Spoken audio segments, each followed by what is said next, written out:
Olá! Hoje o mundo político traz uma reflexão sobre o capitalismo no século XXI. Um capitalismo que transforma o nosso olhar em trabalho e a imagem da mercadoria em valor. Mas o que isso significa? E o que tem a ver com política? Eu vou conversar com o jornalista e professor Eugênio Butti, que é professor titular da Escola de Comunicação e Artes da USP e é o autor do livro A Superindústria do Imaginário: Como o capital transformou o olhar em trabalho e se apropriou de tudo que é visível. Professor, muitíssimo obrigada por atender o mundo político. Eu que agradeço, Vivian. É, para mim, uma distinção falar com você e falar com os seus ouvintes e as suas ouvintes, os seus espectadores. Muito obrigado. Professor, vamos começar pelo conceito que dá título, né? Esse conceito que é o título do livro, A Superindústria do Imaginário. Tem um conceito aí, não é? De superindústria. Que superindústria é essa? Olha, é muito interessante a gente começar exatamente por aí. Um ponto que pode ajudar as pessoas que têm interesse nisso a entender a razão desse título é pensar numa expressão que é muito repetida, nós convivemos muito com ela. A ideia de uma sociedade pós-industrial, um jornalismo pós-industrial, uma economia pós-industrial. Fala-se muito disso. Por quê? Porque nós teríamos, como sociedade, e eu penso aqui em termos expandidos, uma sociedade global, nós teríamos passado pela fase da industrialização e agora teríamos uma economia muito mais ocupada pelo setor que é chamado de serviços, ou outros setores identificados com isso, que não são propriamente indústria, não é o chão de fábrica, não é o torno mecânico, não é o operário de capacete, de macacão, de bota de segurança, não é um galpão industrial com chaminé e tudo isso. Mas o que a gente vai percebendo conforme estuda o funcionamento desse capitalismo é que não apenas a indústria continua, como ela ocupou todos os campos. Existe mais do que uma indústria, uma superindústria. Em que sentido?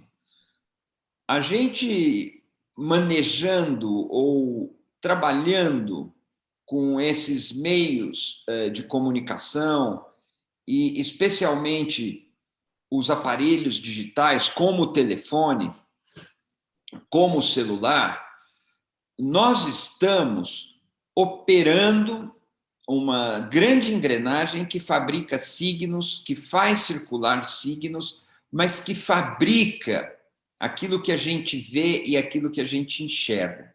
E fabrica isso, sobretudo, com a atividade das pessoas que acham que estão se divertindo.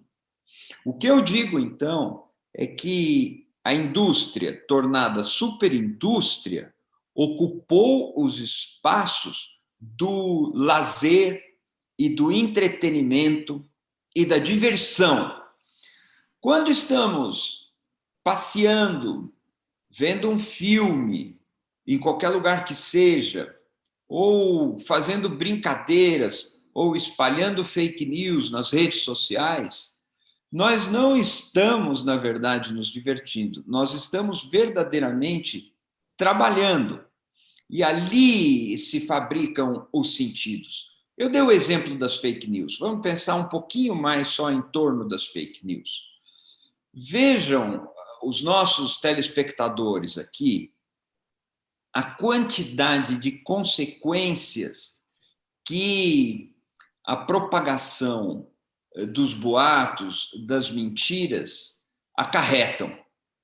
As pessoas, durante um bom tempo, achavam que vacina era uma bobagem, que não se deve tomar a vacina, que a Covid podia ser uma gripezinha, que iríamos alcançar uma imunidade sem ninguém ter que se preocupar com máscara e com evitar aglomerações. Isso são sentidos, são significados, mensagens que foram fabricadas. Mas foram fabricadas com que forças? Com as forças das pessoas que espalhavam essas coisas, enquanto achavam que estavam se divertindo, fazendo uma pirraça contra alguém, ou às vezes brincando em grupos de amigos. Esse tempo do divertimento se tornou um tempo de produção de signos, de imagens e de todo o repertório do nosso imaginário. Isso é uma indústria, melhor dizendo, isso é uma superindústria. O seu celular é um meio de produção, é uma máquina com a qual você fabrica essas coisas. E esse é um trabalho, seja pelo olhar, seja pela digitação, é um trabalho que não é remunerado, mas é um trabalho. Mas, digamos assim, quando você fala que o olhar, não é, está fazendo esse trabalho, as pessoas estão fazendo isso sem sem perceber que elas estão ali brincando e repassam essas informações, existe também o trabalho original de quem plantou, não é isso? De quem Sem plantou, dúvida, não é? sem dúvida. Aí, no caso, por exemplo, da política, com uma intencionalidade, né? Clara. Sem dúvida, você tem toda a razão, porque esse trabalho que acontece no tempo do consumo ou no tempo do divertimento ou no tempo do entretenimento, no tempo do lazer, ele é processado, ele acontece a partir de insumos que ele recebe. Se nós estamos falando, por exemplo, da replicação de uma notícia fraudulenta, e o sujeito está lá num bar, num boteco, e vê aquilo e passa aquilo para mais 15 pessoas, ele faz uma operação fabril, e na cabeça dele ele está ali se divertindo, jogando conversa fora. É claro que a mensagem original que ele recebeu veio de algum lugar. E é claro que esse algum lugar de onde ela veio foi financiada de algum modo, obedece a um planejamento, existe a intencionalidade de fazer exatamente isso. Mas os dois tipos de trabalho se combinam nessa superindústria. Deixa eu dar um outro exemplo que eu tenho comentado e que pode ficar mais claro. Uma das coisas que o olhar fabrica, e fabrica socialmente, são as identificações das marcas e das empresas, especialmente na linguagem publicitária. Nós vemos recentemente que existem bancos que gostam de associar a sua marca a uma determinada cor. Um banco gosta mais do alaranjado, um banco gosta mais do amarelo, outro gosta mais do vermelho. Como que se dá a costura entre essa cor e o logotipo desse banco? É claro que existe algo que é feito num escritório de publicidade, numa agência de publicidade, que pode ser um filme, pode ser uma campanha.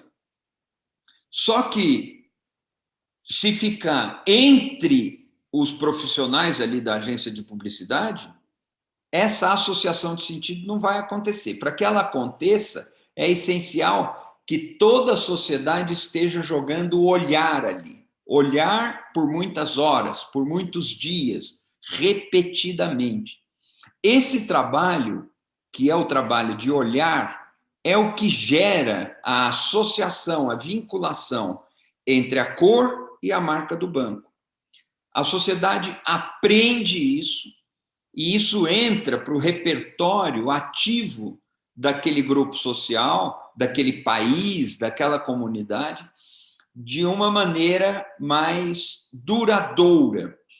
Quem cria essa associação, portanto, não são os publicitários. Os publicitários propõem, mas quem cria a associação são os olhantes, que somos todos nós que estamos o tempo todo lá jogando o olhar para aquela associação, como se do nosso olhar saísse uma linha que costurasse uma coisa na outra, a tal ponto que no futuro nós vemos a cor e lembramos do banco e estamos criando o imaginário com o olhar. Só voltando ali na ideia original, e é isso que faz de nós, de novo, força de trabalho, pelo olhar. Isso, o olhar é uma forma de trabalho. Ele tem uma função conhecida, que é a de ser a janela da nossa subjetividade, né? Olhando as coisas, eu recebo mensagens, eu recebo sinais, eu recebo estímulos visuais, mas o olhar também vai se revelando uma força constitutiva dos sentidos. Olhar, portanto, é fundamental para que as imagens ganhem sentido. E essa superindústria do imaginário recruta o olhar social para produzir esses sentidos. É como se o olhar fosse uma tela à espera de um grande pintor. E o pintor vai lá e estabelece as formas, as cores, as silhuetas, os contornos sobre aquela tela. Eu posso dizer que o olhar social é uma grande tela em que vai sendo confeccionado o imaginário. Se ninguém olhar para aquilo, aquilo não vai gerar sentido. É fundamental que todos olhem. E esse olhar, inclusive, ele é comercializado. Alguns chamam isso de economia da atenção, porque haveria uma comercialização da atenção das pessoas, mas, na verdade, nós estamos falando sempre de olhar e de trabalho também. Trabalho que é digitar, postar, replicar, dar like, às vezes escrever alguma coisa. Isso tudo é um trabalho. Sim, nós nunca fomos tão explorados como agora, porque boa parte desse trabalho que fazemos achando que estamos nos divertindo não é remunerado, não recebemos um tostão por isso. Crianças trabalham aí, idosos, pessoas de todos os tipos, sem receber um tostão, achando que estão usufruindo de uma funcionalidade tecnológica de graça, mas, na verdade, elas estão fornecendo olhar, fornecendo trabalho, fornecendo dados pessoais de graça. É isso que acontece, na verdade. É o grande negócio do século XXI. Podemos dizer isso? Podemos dizer isso. Adorei essa expressão. É o grande negócio do século XXI. Veja só, nós já tivemos formas diferentes de exploração na história das relações de trabalho e, em particular, na história do capitalismo. A escravidão é uma forma de exploração e ninguém vai dizer que não é. Disso ninguém discorda, estamos todos de acordo. A escravidão é uma forma de exploração. Podem existir outras, mas a escravidão é uma. E no regime da escravidão, o senhor de escravos, ele precisa providenciar moradia, por pior que seja a moradia, ele precisa fornecer alimento, por pior que seja esse alimento. Ele precisa fornecer algum tipo de agasalho, algum tipo de condições de sobrevivência. Porque o senhor de escravos precisa se assegurar de que a força de trabalho dos escravos vai se reproduzir, vai se manter ali. Ele tem, portanto, um custo que ele precisa aportar para que essa força de trabalho escrava se mantenha e se reproduza. Nós temos a exploração, ainda na história do capitalismo, agora especificamente na história do capitalismo, porque o capitalismo usou pouco de escravidão, mas nós temos uma forma clássica de exploração no capitalismo, que é jogar as pessoas dentro de uma fábrica e fazer com que elas, com a sua força física, movam a linha de montagem e depois recebam uma remuneração irrisória no final, que, outra vez, é a remuneração suficiente para que aquela força de trabalho se mantenha e se reproduza. Nós estamos agora numa outra forma de exploração, que eu digo é mais lucrativa e produz uma riqueza exorbitante. É a exploração do olhar e a exploração do tempo de lazer das pessoas. Uma pessoa, quando sai para passear com uma camiseta ostentando uma marca grafada na camiseta, está fazendo propaganda dessa marca, está inscrevendo essa marca nessa tela do olhar. Ela está construindo o valor de imagem daquela marca. E ela simplesmente saiu para passear. Às vezes num sábado, num domingo, achando que está no seu tempo de lazer.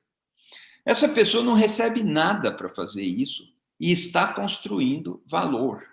O vestuário talvez seja o veículo mais antigo desse, não é? Que o olhar captura, não? Tem muito isso, né? O tênis, a camiseta, o que está escrito na camiseta, dos mais antigos, digamos, né? Dessa nova forma de exploração. Sem dúvida. Isso é uma coisa que vem, eu diria, do começo do século XX, fica mais intenso a partir da segunda metade do século XX, mas, sem dúvida, é isso mesmo, é a construção de marca. E esse capitalismo do qual nós estamos falando, ele é antes um fabricante de imagem e depois um fabricante de coisas corpóreas. A camiseta, a bolsa, a roupa, o par de óculos, o automóvel, a caneta, valem muito mais pela marca que carregam, pela grife que ostentam, e muito menos pela quantidade de algodão, de couro, de látex que tenham. Não é o corpo da mercadoria que concentra a maior parte do valor, é a imagem da mercadoria. E essa imagem da mercadoria é fabricada pelo olhar e pelas pessoas agindo no seu tempo de lazer. Aí veja que coisa impressionante. O grande instrumento de extração de olhar e de exploração desse trabalho no tempo do ócio, do lazer, são as big techs, as grandes empresas que são chamadas de big techs, mas que são verdadeiros conglomerados monopolistas globais. Eu estou falando do Google, eu estou falando do Facebook, Google, que também é YouTube, Facebook, que também é Instagram, que também é WhatsApp. Eu estou falando... TikTok entra? TikTok, sem dúvida nenhuma, mas ainda não figura como uma das grandes, mas já vai figurar. Eu estou falando da Amazon, que aparentemente é uma loja de livros, depois uma loja de tudo, que vende tudo, mas fundamentalmente, como as plataformas sociais, trabalha com extração de olhar e extração de dados íntimos das pessoas, a ponto de saberem, antes de nós mesmos, do que é que nós vamos gostar, o que é que nós vamos querer consumir. Fazendo isso, e eu defino isso como extração de olhar, extração de dados e exploração do trabalho travestido de lazer, de divertimento, fazendo isso, essas empresas se tornaram as empresas mais valiosas da história do capitalismo. Se nós pegarmos as chamadas 5 grandes big techs, que são Amazon, Facebook, Google, Google é controlado por uma empresa chamada Alphabet, mas Amazon, Facebook, Google, Apple e essa do Bill Gates aí, a Microsoft, que são as chamadas as cinco grandes, as Big Techs que estão no Olimpo, elas juntas valem 9,3 trilhões de dólares. Isso é uma cifra inimaginável para qualquer um de nós. Eu mal consigo imaginar o que seja $1 milhão. Tenho dificuldades de imaginar o que seja $1 bilhão. E fico muito longe de imaginar o que seja $1 trilhão. O PIB de um país como o Brasil, que é o 12º PIB do mundo, por aí, é um PIB da ordem de $1,5 trilhão. Essas empresas juntas, elas valem 9,3 trilhões de dólares. Isso dá um valor que só não é maior que o PIB da China, o PIB dos Estados Unidos, alguma coisa assim, para a gente ter uma ordem de grandeza. Não me interessam os números exatos, mas uma ordem de grandeza. Por que essas empresas, essas Big Techs, valem tanto? Porque elas extraem dados, elas extraem olhar e elas exploram o trabalho que as pessoas acreditam que não é trabalho, que é um lazer, que é o principal trabalho que move a superindústria do imaginário. Agora, professor, isso faz a gente pensar num grau de poder extraordinário e que esse poder, até onde ele pode chegar, não é? Isso a gente, não estou falando só de Brasil, mas a questão é em relação ao mundo. Falando de democracia, qual é um poder concentrado dessa forma? Tanto poder, um poder sobre as pessoas, um poder também monetário, um grande poder monetário, mas um poder sobre o comportamento humano, sobre as pessoas, sobre as atitudes, as escolhas das pessoas. Até que ponto isso é uma ameaça real para a democracia no mundo? Vivian, outra vez, a sua pergunta já é uma resposta. Isso, efetivamente, é uma enorme ameaça para a democracia no mundo todo, porque a ação dessa superindústria não se resume ao território nacional de um ou outro país. É uma ação que ocorre em uma camada que recobre o planeta, que é uma camada global e que se situa acima do alcance das legislações nacionais. Eu quero te dar um exemplo. Imagine que um país como o Uruguai, que tem 3 milhões de habitantes, ou um país como o Brasil, ou algum outro país da América do Sul, Bolívia ou Colômbia. Imagine que um desses países, um sozinho, fale: não, aqui no meu país, eu não vou permitir a entrada de produtos da Amazon, de produtos da Microsoft, de produtos da Apple, e não vou permitir que as pessoas acessem o Facebook e acessem o Google e o WhatsApp. Primeiro que isso é um sonho irrealizável. E a China tenta fazer isso, mas a China criou equipamentos, dispositivos substitutivos disso aí. A China tem os seus próprios gigantes da era digital. Não dá para fazer isso. Ou imagine que um país sozinho vai dizer assim: não, para atuar aqui no meu país, o Facebook vai ter que dizer quanto ele arrecada por mês com publicidade. O Facebook diz assim: não vou dizer, essa informação é estratégica. E não há o que essa legislação nacional, o que essa autoridade nacional consiga fazer em relação a isso.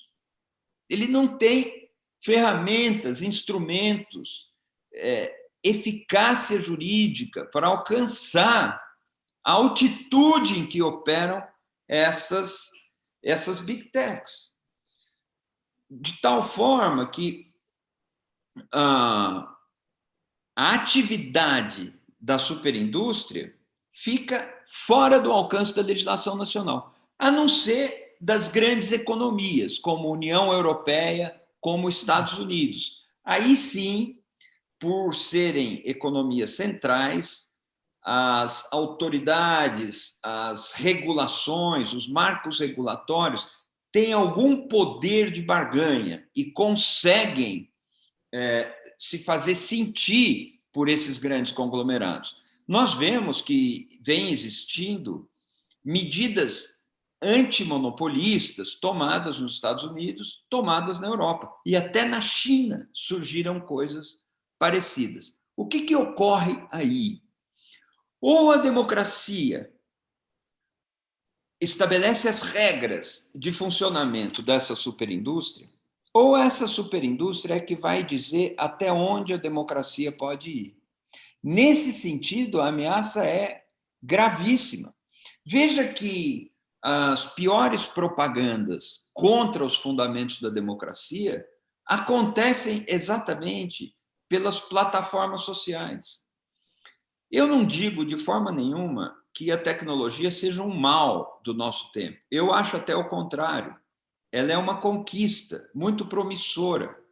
Nós ganhamos muita conectividade, podemos realizar essa entrevista aqui agora, por exemplo.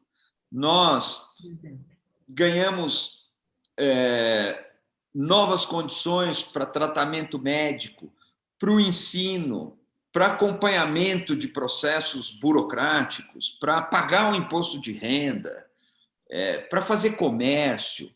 As conquistas são inumeráveis e são maravilhosas, mas a apropriação dessas tecnologias por esses grandes conglomerados criam regras acima das regras democráticas. E aí nós temos um problema. A democracia precisa estabelecer os termos nos quais essas empresas poderão operar.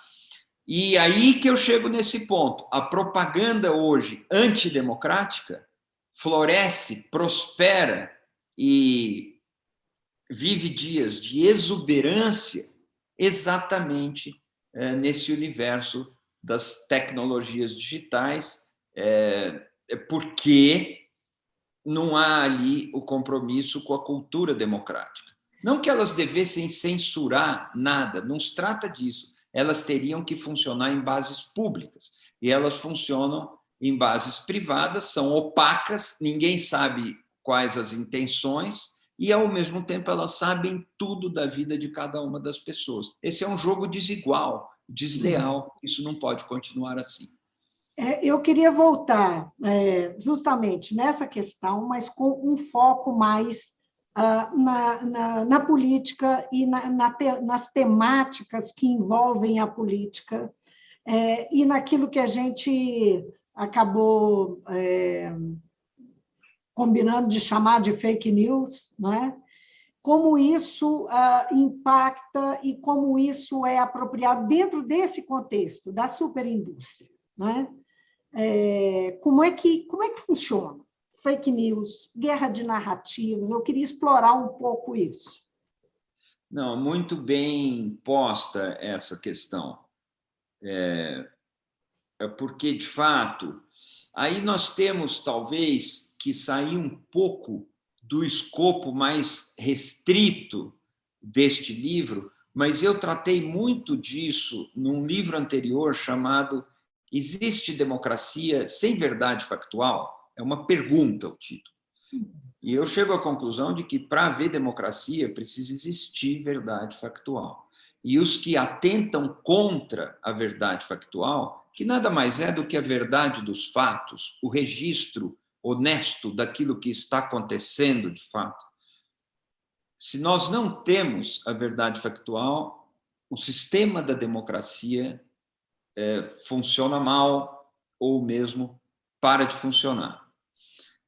Note que nesses grandes conglomerados, nas chamadas big techs, se multiplicam de forma ilimitada relatos que não têm nenhum vínculo, nenhum compromisso com o que é verdade e o que é mentira. Eu chamo a atenção para essa campanha contra as urnas eletrônicas que nós estamos encontrando agora. Poderia dar vários outros exemplos. As campanhas contra vacinas, por exemplo. Seria um bom exemplo, porque nós estamos vendo que agora nós começamos, como país, a reverter aquela escalada de número de casos e número de mortes. O Brasil está conseguindo trazer para baixo essas curvas. Hoje nós perdemos menos brasileiros por causa da vacina, por causa do uso da máscara, por causa das atitudes de evitar aglomeração. Mas durante muito tempo aqui no Brasil, tempo demais, prevaleciam as mensagens dizendo que vacina era bobagem, que havia um tratamento preventivo que se comprovou completamente uma falácia, e isso é um bom exemplo de como as inverdades, as fake news prejudicam. Isso nas pesquisas apareceu como uma queda da percepção, da confiança das pessoas em vacina no Brasil, que sempre foi, não é? Nós temos um histórico de crença nas vacinas, né? Exatamente. Eles mostraram que houve queda nisso, né? Isso. E agora, essa confiança nas vacinas começa a ser retomada para o bem da vida dos brasileiros. Mas o caso da urna eletrônica também é exemplar. Existe uma campanha articulada exatamente por meio dessas tecnologias digitais, com plataformas sociais, as mídias sociais, para dizer que a urna eletrônica é uma ferramenta para se fazer eleição fraudada.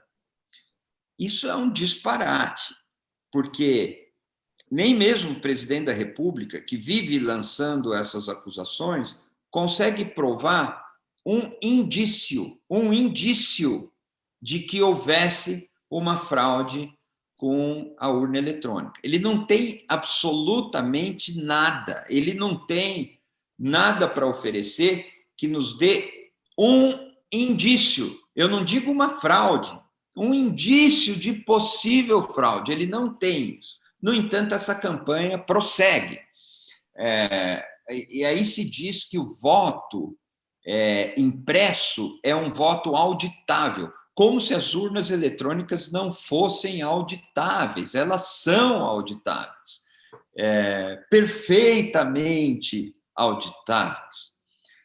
Mas essa campanha, ela não tem o objetivo de informar as pessoas, ela não quer levar um fato para as pessoas. É a mesma coisa da história das vacinas, que não funcionariam, a mesma coisa da história da máscara, que não era necessária, a mesma coisa da história de estimular a aglomeração, porque quem é corajoso, quem é patriota, não tem medo dessa gripezinha. Isso era tudo mentira, isso ficou para trás. Mas essa história hoje de que a urna é lugar de fraude, isso é uma grande mentira e que ainda não está para trás e que tem o objetivo, não é de levar a verdade para alguém, tem o objetivo único de jogar descrédito nas instituições das eleições no Brasil. O interesse desse discurso é de roubar a credibilidade das eleições e da democracia. Por isso esse discurso ataca ministros do Supremo e ataca os ministros do TSE, do Tribunal Superior Eleitoral. O objetivo, na verdade, não é nem conseguir o voto impresso. Existem setores interessados no voto impresso, porque o voto impresso vai facilitar a chantagem contra eleitores. Os eleitores ficarão com mais medo das pressões que podem receber se o voto for impresso. Mas o grande objetivo não é a conquista do voto impresso. O grande objetivo é desacreditar as eleições para desacreditar a democracia. O interesse é enfraquecer a democracia e preparar o terreno para um golpe definitivo contra a democracia. Ora, essa aí é uma propaganda, é uma campanha que se faz exclusivamente com fake news, com mentiras. E, com isso, ela consegue jogar instabilidade na democracia brasileira, ela consegue desorientar as pessoas. Só a título para ilustrar o que você está dizendo, a Ideia Big Data fez uma pesquisa que mostra que cresceu 10 pontos percentuais no Brasil as pessoas que desconfiam, que não, melhor dizendo, que não confiam nas urnas eletrônicas. Era em torno de 20, pulou para 30, mais ou menos isso. O fato é que tem aí, foi semeada uma desconfiança que pode trazer para o futuro, para o nosso 2022, ainda ano que vem, não é? Essa queda de braço ainda pode ir longe, não é, professor? Exatamente. Mas veja só, nós temos que ter uma clareza que é de saber que as pessoas que estão falando esses horrores contra o processo eleitoral no Brasil, elas não têm nenhum interesse em aperfeiçoar o sistema. Elas apenas reivindicam uma forma ultrapassada de contabilizar e de efetivar o depósito do voto. Mais um pouco elas vão pedir que a gente reabilite a votação na base do bico de pena, que era o que acontecia na República Velha, nas primeiras décadas do século XX, há mais de 100 anos. É como se a volta ao passado trouxesse a solução para o futuro. É um disparate. Agora, essa propaganda, que não tem objetivo de aperfeiçoar o sistema, tem apenas o objetivo de semear a desconfiança e de desorientar o público. Para qualquer um que você perguntar, mas se você ficar com um comprovante do que você fez, você acha que é mais seguro? Qualquer pessoa vai responder que sim, que é mais seguro. Eu diria que é mais seguro.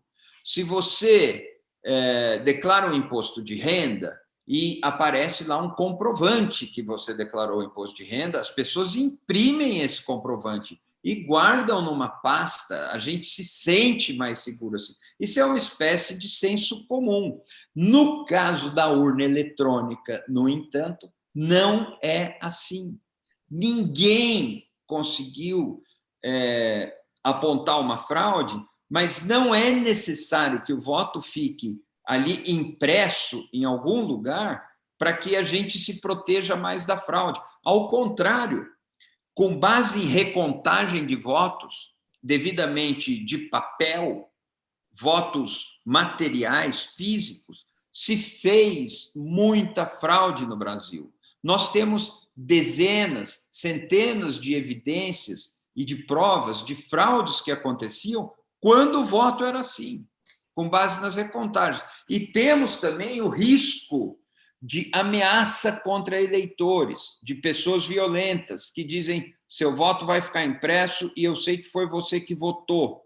Isso inspira medo no eleitor, isso deixa o eleitor vulnerável à chantagem. O interesse, no entanto, não é esse. O interesse é apenas provocar a confusão, a desorientação, a bagunça, de forma a desacreditar não a urna eletrônica, mas desacreditar a própria eleição, porque esse é um caminho fácil para quem quer desacreditar a democracia.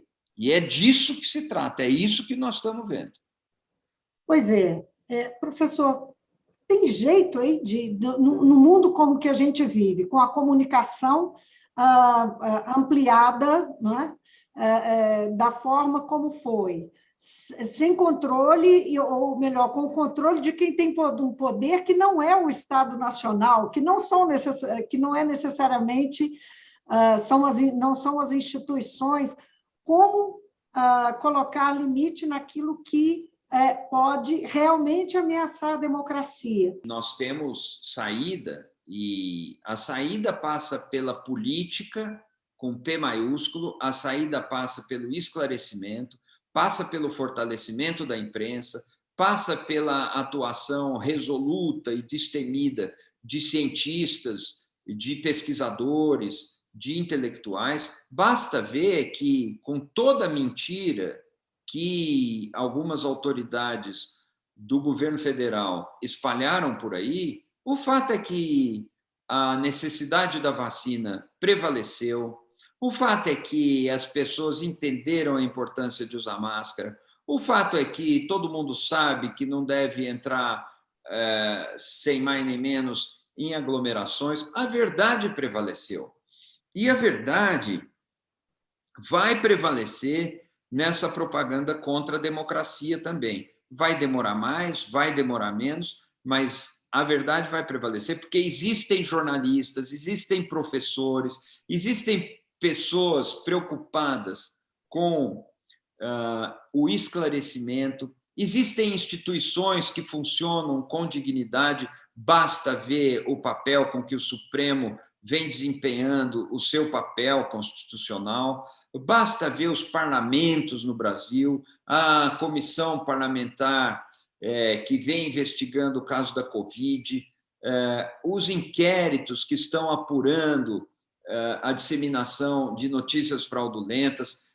Tudo isso aponta um caminho. A democracia tem muita chance. Ela está sob ameaça, ela está em declínio no Brasil, o declínio é muito grave, mas existem caminhos. O nosso caminho é a atividade política, com P maiúsculo, o que envolve acordos de defesa da democracia, envolve uma atuação decidida para enfrentar essas organizações clandestinas, ilegais e antidemocráticas, e isso passa também pela regulação dessa superindústria do imaginário, dos conglomerados monopolistas globais. Essa regulação pode acontecer nas economias centrais, mas também pode acontecer mediante acordos internacionais. É assim, por exemplo, que a gente, como humanidade, enfrenta os problemas do clima. São legislações nacionais, mas são também acordos multilaterais no plano das relações internacionais, e isso tem efetividade. Então, existe caminho, e é por isso que gente como eu trabalha e joga ideias para o debate público, para que as pessoas, de posse de alguns diagnósticos, consigam se mobilizar mais para enfrentar esse tipo de problema. E eu tenho muita, muita esperança. Aliás, eu tenho, a cada dia, uma esperança mais forte. A gente vai passar por isso e vamos sair mais fortes do outro lado. Estou contando com isso, professor.